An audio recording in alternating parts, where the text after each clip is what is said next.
राकेश जी टिकैत साहब का और कालू काका का, शशि सोनवणे जी का, सुखदेव जी भोपाल का कि मेरा एक निवेदन 24 तारीख को गाजीपुर बॉर्डर के ऊपर हम गए थे। राकेश जी से थोड़ा सा निवेदन किया था, राकेश जी से थोड़ा सा निवेदन किया कि हमारा बिरसा मुंडा जयंती 15 तारीख को है और उस जयंती के अंदर आपको पधारना है। हमारा निवेदन इन्होंने स्वीकार किया और मैं इसके लिए पालघर की तरफ से बहुत बहुत आभार व्यक्त करता हूं। मैं माइक राकेश जी टिकैत साहब को देने से पहले एक बात कह रहा हूं कि जो मीडिया पूछ रहा है कि मोदी ने कानून वापिस ले लिया, आप क्या कर रहे हो? मैं ये कह रहा हूं 1 साल से मोदी क्या कहा था? कहा गया था मोदी 700 आदमियों को मार करके, कहा गया था मोदी। और वो मोदी ये कह रहा है कि मैं माफी मांगता हूं। माफी किससे मांगता है? मीडिया सुन लो कान खोल करके। 17 मिनट के भाषण के अंदर क्या बोला मोदी? मैं माफी उन लोगों से मांग रहा हूं जिन्होंने कानून का समर्थन किया। किसानों ने से माफी नहीं मांगी, किसानों से कोई माफी नहीं मांगी। उसने उनसे माफी मांगी जिन्होंने कानूनों का समर्थन किया। इसका मतलब क्या है? ये चालबाजी कॉर्पोरेट की जो बांडरवादी को ताकते हैं उनकी वजह से, या किसान मजदूर एकता के लिए राकेश जी टिकैत को मैं इनवाइट कर रहा हूं यहाँ की धरती के ऊपर। और बिरसा मुंडा की जयंती समारोह में बहुत बहुत धन्यवाद। मैं आर.के. मेघवाल, रीतकर्ण, सोनेली, नागौर, जाइल।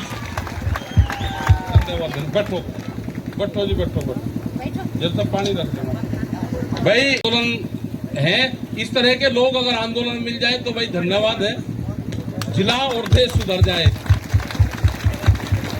मैं शुरू कर लेते हैं, जो लोगों को करना है वो अपना चला ले। आपका धन्यवाद सभी का। आज अध्यक्ष जी, इस मीटिंग के अध्यक्ष जी, और पालघर ये जगह, ये क्रांतिकारी जगह पालघर। पालघर वो क्षेत्र है जो एक आदिवासी क्षेत्र है और इसमें जिस तरह की प्रॉब्लम आ रही है, यहाँ के जो इशू है, बुलेट ट्रेन का एक बड़ा यहाँ का इशू है, क्योंकि पहले चर्चा उसकी कर ले कि जिसके घर पाए, जिन्होंने बुलवाए, उनकी भी चर्चा जरूरी है होनी। आज प्रेस के माध्यम से कम चला जाएगा।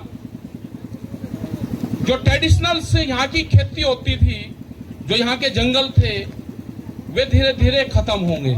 जैसे जैसे शहरीकरण बढ़ेगा तो वो खत्म होंगे।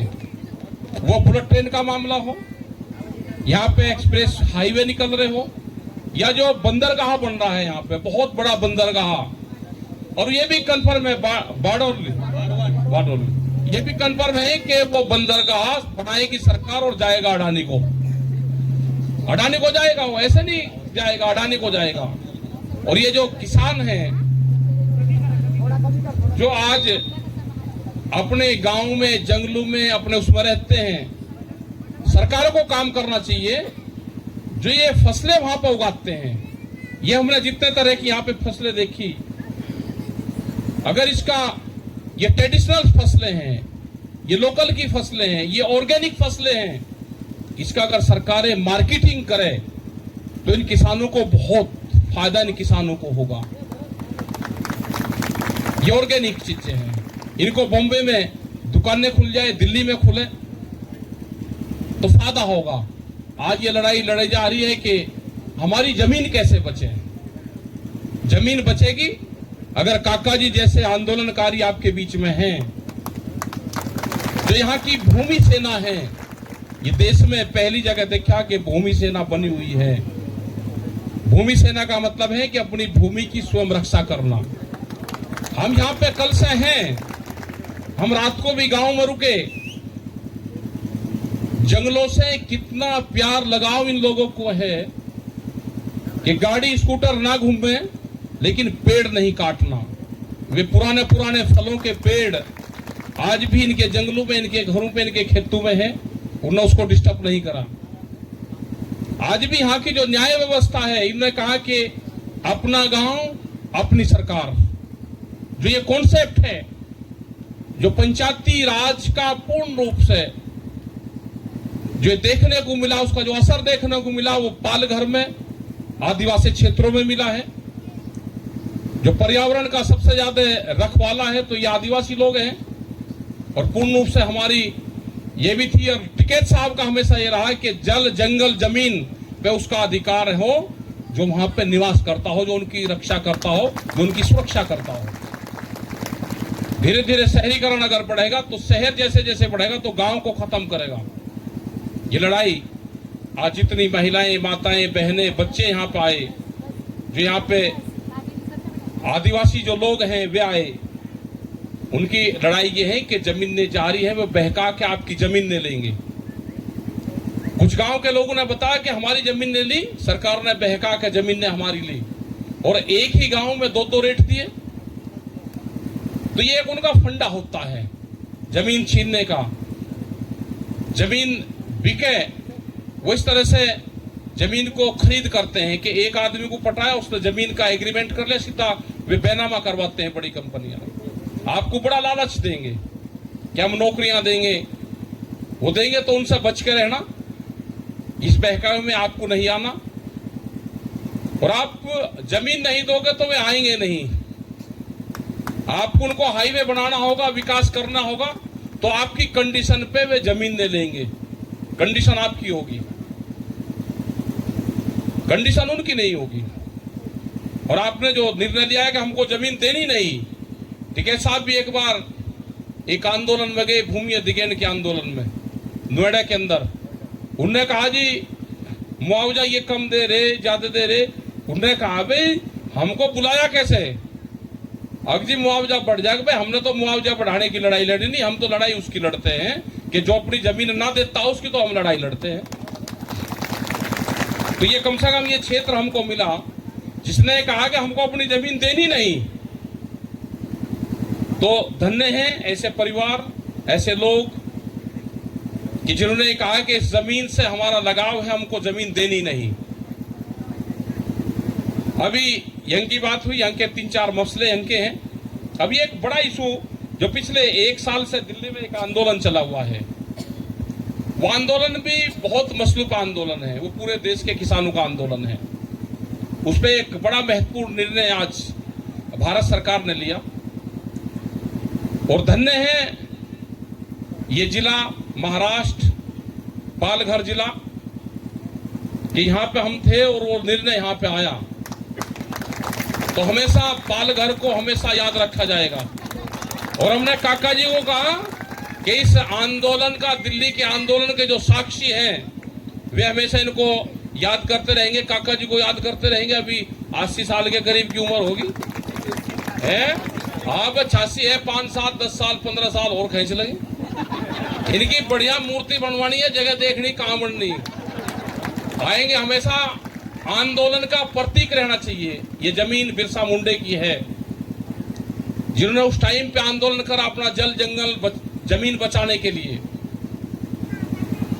ये हमेशा आदर्श रहेंगे हमारे किसानों के। और आदिवासी कोई जातियां नहीं होती।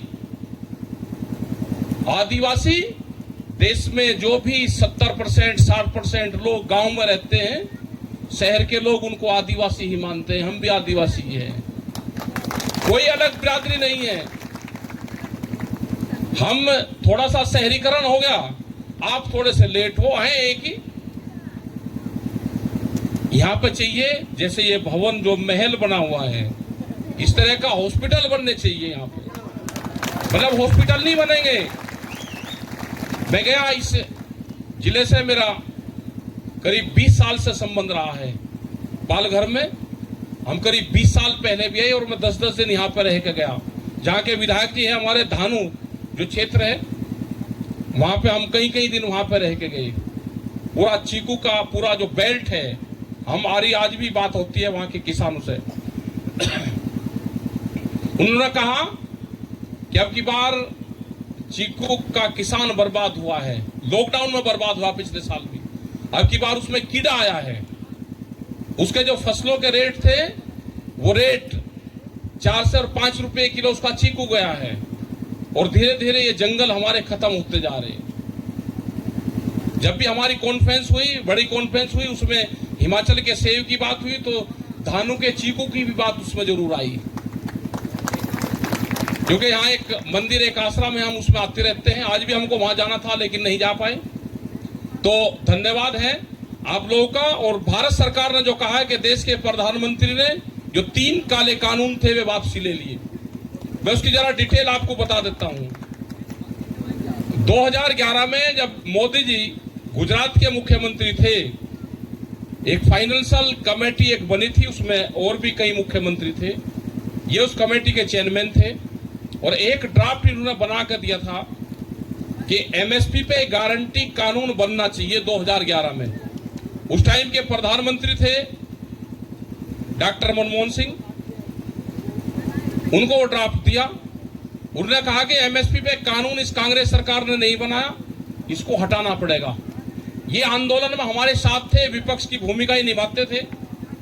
हमने बड़ी भूमिका निभा के उस सरकार को हटाया। उन्होंने कहा कि हमारी सरकार आएगी, एमएसपी पे गारंटी कानून देंगे। सीड बिल है वो नहीं आएगा उसके अंदर।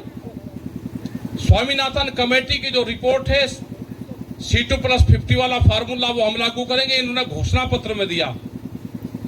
2012 में ये जो काले कानून है, 2012 में भी वो कांग्रेस की सरकार इस काले कानूनों को लेकर आई थी। उस टाइम के राज्यसभा और लोकसभा में जो हमारे बीजेपी के जो लीडर थे अरुण जेटली और सुषमा स्वराज, इन दोनों ने बयान वहां पे दिए कि ये काले कानून हैं, और जो मंडियों में खरीद आड़ती करता है वो किसान का एटीएम कार्ड है, कभी भी उससे पैसे ले ले, उनके वीडियोज पड़े हुए हैं।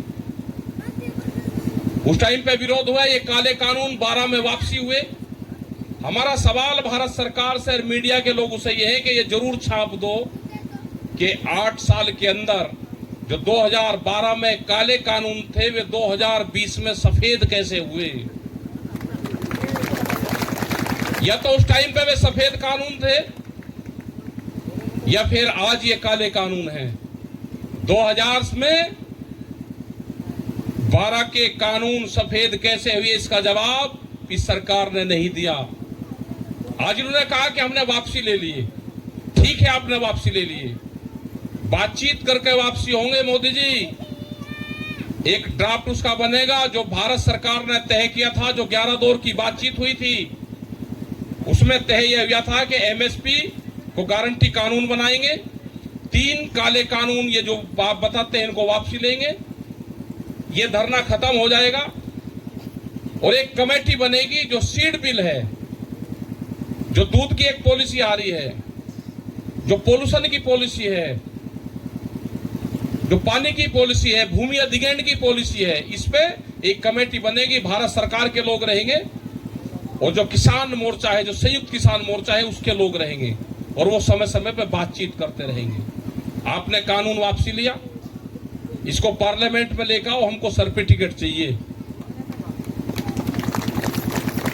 ये सर्टिफिकेट मिल जाएगा और एमएसपी पे गारंटी कानून बन जाएगा। जब कानून बन जाएगा तो जो हमारी बहनें यहाँ पे हैं, ये धान की खेती करती है, अगर इनको 5 क्विंटल धान कहीं बेचना हो तो 1800-1900 रुपए का उसका रेट है, ये जाके बाजार में उसको बेच सके। हमको ये कानून चाहिए, ये नहीं कि ये बेचेंगे और 800-900 रुपए में बेचेंगे। ये धीरे धीरे कहते हैं कि इस कानून में खराब क्या था। मंडियों के बाहर आप खरीद करोगे, मंडियों की जमीन को आप बेचोगे। ये पूरे देश की प्रॉपर्टी को बेचना चाहती है ये सरकार। मंडी के बाहर खरीद करेंगे और मंडी की जमीन बेचेंगे। ये कहते हैं कि किसान अपनी फसल मंडी के बाहर बेच ले।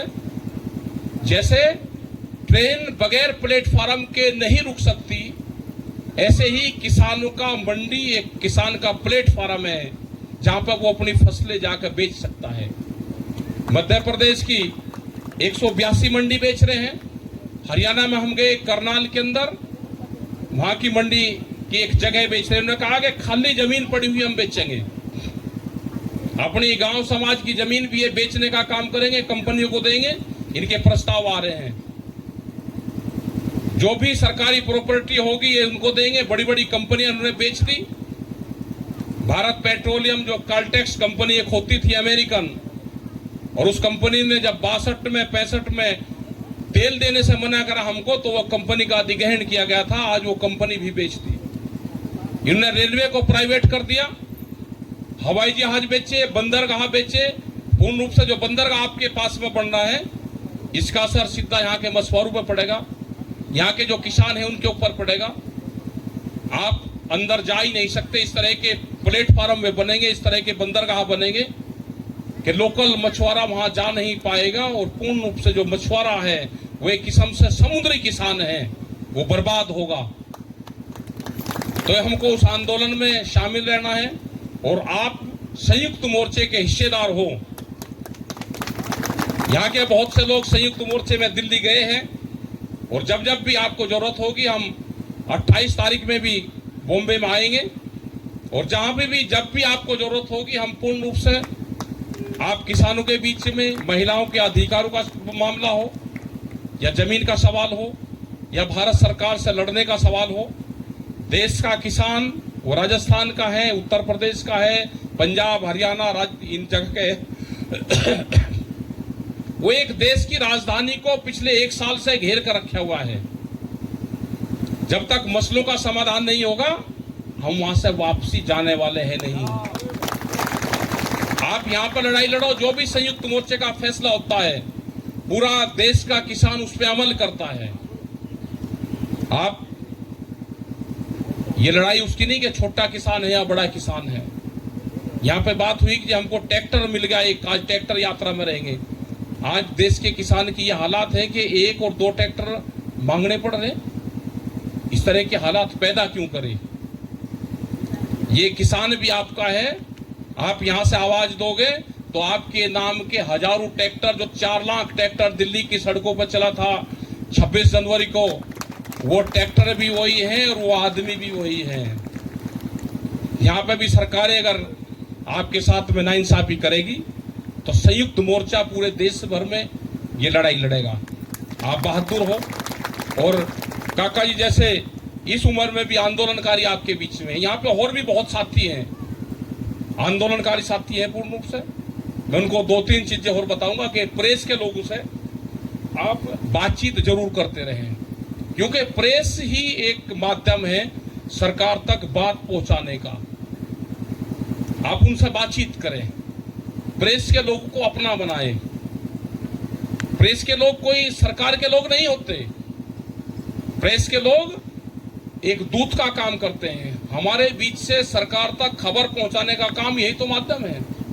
तो इनको ऐसे नहीं कि ये आगे इनको बगल हटाओ, ये इनसे दुर्व्यवहार नहीं, इनसे प्यार से बात करो, इनसे तो आपकी खबरें देंगे। तो यहाँ पे जो लोग भी आए उन सबका धन्यवाद। जितने भी महिलाएं, माताएं, बहनें, बच्चे आए उनका धन्यवाद। और जो भी हमारे एमपी लीडर्स जो यहाँ पे आए हैं, जो इंडिपेंडेंट जीत का, ये किसी पार्टी से नहीं, इन विधायकों का भी धन्यवाद। और जो भी दिल्ली और हरियाणा से हमारे सरदार जी, पंजाब से हमारे आए, इनका भी धन्यवाद। और आज गुरु गोविंद सिंह जी का पर्व है, बड़ा धूमधाम से हम मना रहे हैं। तो मोदी जी ने ये चाहा कि जो सरदार कौम है, आज गुरु गोविंद सिंह के जन्मदिन पे इनके उससे ही हाँ वो कर ले। लेकिन इनको क्या क्या चीज आपने कही, वो कैसे भूल सकते हैं? ये आपने देश के किसानों को खालिस्तानी और पाकिस्तानी बताया। 750 किसान हमारे शहीद हुए, उनसे भी एक बार सॉरी फील कर लेनी चाहिए। तो हमको भी लगेगा कि ये प्रधानमंत्री देश के प्रधानमंत्री हैं, हमारे भी प्रधानमंत्री हैं। तो आपका धन्यवाद। जय हिंद, जय भारत। और काका जी का भी धन्यवाद, बड़ा धन्यवाद। मूर्ति कहाँ लगेगी? मूर्ति की जगह देख लेना भाई, आज से 10 साल 15 साल बाद में जरूरत होगी, बड़ी लगाएंगे। बिरसा मुंडा की मूर्ति और काका जी की मूर्ति, दोनों की लगेगी मूर्ति। ये बढ़िया। उल विलास, उल विलास, उल विलास। लो जी, आप